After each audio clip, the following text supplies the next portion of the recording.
మరి ఎట్లా నేనే భగవతత్వము నాలోనే ఆ జ్ఞానం ఉందని నేను ఎలా ఎలా కనిపెట్టాలి, ఎలా డిస్కవర్ చేయాలి, నేను ఏమి సాధన చేయాలి అని అడుగుతారు. సాధన ఏం లేదు. సాధన చేయడం అంటే కర్మ, భక్తి, యోగం, ఇది సాధన అంటారు. సాధనలో ఏమొస్తుంది, కర్మలో ఏమొస్తుంది, నేను ఏం చేశాను, నాకేం లాభం వచ్చింది, ఏ పనిలో కూడా కొంచెం మంచి కొంచెం చెడు ఉంటుంది. అంటే కర్మలో 100%గా నువ్వు జ్ఞానస్థితి కనుక్కోలేవు. కాకపోతే నిష్కామ కర్మగా చేస్తే మనకు బుద్ధి కొంచెం ఎక్స్పాండ్ అవుతుంది, అంతవరకు అవసరమే. అంతే కదా. బుద్ధి ఇప్పుడు మన సమస్యలో ఏంటి, మన దగ్గర ఉన్నటువంటి మనసు, బుద్ధి, లోపల ఉన్నటువంటి ఈ పరికరం షార్పెన్గా లేకపోవడమే కదా. ఈ బుద్ధి షార్పెన్ అవ్వాలంటే మనం నిష్కామ కర్మ చేయాల్సిందే. ఆ తర్వాత రెండోది భక్తి. ఈ భక్తి మీద ఎట్లుండాలి, మనం పరమాత్మ తత్వం యొక్క మహత్తుని నా దగ్గరే ఉందో లేకపోతే భగవతత్వం తప్ప ఇంకొకటి ఏమీ లేదు, ఒకటే ఉన్నది అదేనేటువంటి విషయాన్ని 100% మనం నమ్మాలి. ఆ మహత్తు నమ్మిన తర్వాత శ్రద్ధ పెట్టాలి.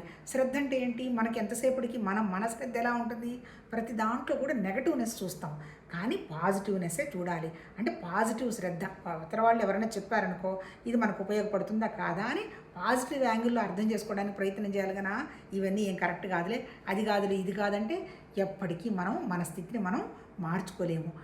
మన స్థితి ఎలా అంటే ఇప్పుడు చెప్తున్నాం, మంచు ముక్కలా ఉన్నటువంటి మనం నీళ్ళలాగా మారాలి అంటే మన స్వభావాన్ని మార్చుకోవాలి. స్వభావాన్ని మార్చుకోవాలంటే ఆ భగవతత్వం తప్ప నాకు ఇంకేమి వద్దు అని ఆయనకి సరెండర్ అవ్వాలి. ఎప్పుడైతే నువ్వు సరెండర్ అవుతావో నీ గురించి నువ్వు ఆలోచించుకోవాల్సిన పనే లేదు. ఈ పనులన్నీ పరమాత్మతత్వంలో ఉన్నటువంటి విషయమే చూసుకుంటుంది. మళ్ళీ అదెక్కడుంది, నీ దగ్గర ఉన్నటువంటి నీ జ్ఞానమే.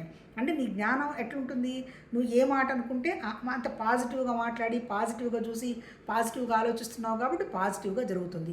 ఎందుకు పాజిటివ్గా జరుగుతుంది, నీ దగ్గర ఉన్నటువంటి భగవతత్వ జ్ఞానం, పక్కవాడి దగ్గర ఉన్న భగవతత్వ జ్ఞానం, అక్కడ ఉన్నటువంటిది జ్ఞానం అనేది ఒకటే, ఇన్ని లేవు. మరి అదే జ్ఞానం, మరి ఇప్పుడు మనం ఏం చేస్తున్నాము, ఆ జ్ఞానాన్ని మర్చిపోయి అది పాపం ఏం చేస్తుంది, జ్ఞానం నేను ఉన్నానని ఏం చెప్పదు, సాక్షిగా చూసుకుంటూ ఉంటుంది. మనం ఏం చేస్తాము, ఆ జ్ఞానాన్ని మర్చిపోయి మనసును పట్టుకున్నాం. మనసు అంటే ఏంటి, సంకల్పం, వికల్పం, ఆలోచనలు, కోరికలు, ఇవన్నీ పెట్టుకొని శరీరాన్ని ఈ మనసుతోటి ఇష్టం వచ్చినట్టు తిప్పుతున్నాం. ఏదో వస్తుందనుకొని పోతాం, ఏమీ రాదు, అలసట తప్ప. భౌతికంగా ఉన్న ఏ విషయాన్నన్నా చూసుకోండి, నేను 100% తృప్తిగా ఉన్నాను అనేటువంటి విషయమే ఉండదు. ఎందుకు, ఇన్సెక్యూరిటీ ఉంటుంది, మనకి భయం ఉంది. ఎప్పుడు ఈ శరీరం పడిపోతుందో మనకు తెలియదు, ఏం జబ్బులు వస్తాయో తెలియదు, మన అనుకున్న వాళ్ళకి ఏమవుతుందో తెలియదు.